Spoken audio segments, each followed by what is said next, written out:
সবাইকে স্বাগতম জানাচ্ছি সজল ব্লগের নতুন একটা ভিডিওতে। Welcome to Sajal blog. আজকের ভিডিওতে আমি হুমায়ুন আহমেদ স্যারের একটা উপন্যাস নিয়ে কথা বলবো, বইটা রিভিউ করব। এটা কোনো বইয়ের এক্সপ্লেনেশন না, কোনো বইয়ের সামারিও না, জাস্ট কিছু কথা বলা। বইটা দেয়াল। এটা হুমায়ুন আহমেদ স্যারের শেষ উপন্যাস। আপনারা দেখতে পাচ্ছেন হুমায়ুন আহমেদ তার জীবনের শেষ উপন্যাসটি আমার হাতে রয়েছে। শেষ উপন্যাসটা আমার হাতে রয়েছে।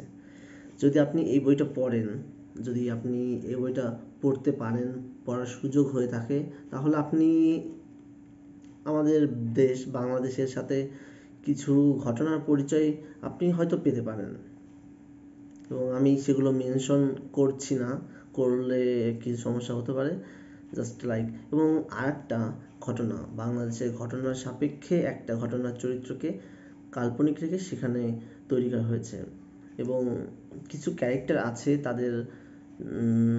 তারা এখানে অনেক গুরুত্বপূর্ণ ভূমিকা রেখেছে। কেন জানি না, আমি এই ভূমিকাটা আমার দিক থেকে অনেক ভালো লেগেছে। এই বইটা অন্য প্রকাশ থেকে পাবলিশ করা হয়েছে, ২১শে বইমেলা প্রথম প্রকাশ 2013 সালে এবং চতুর্থ মুদ্রণ সেপ্টেম্বর 2020।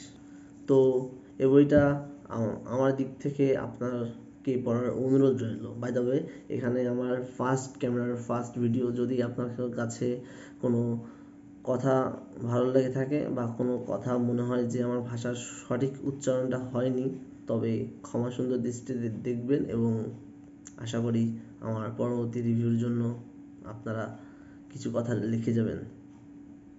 ধন্যবাদ সবাইকে। Thanks for watching.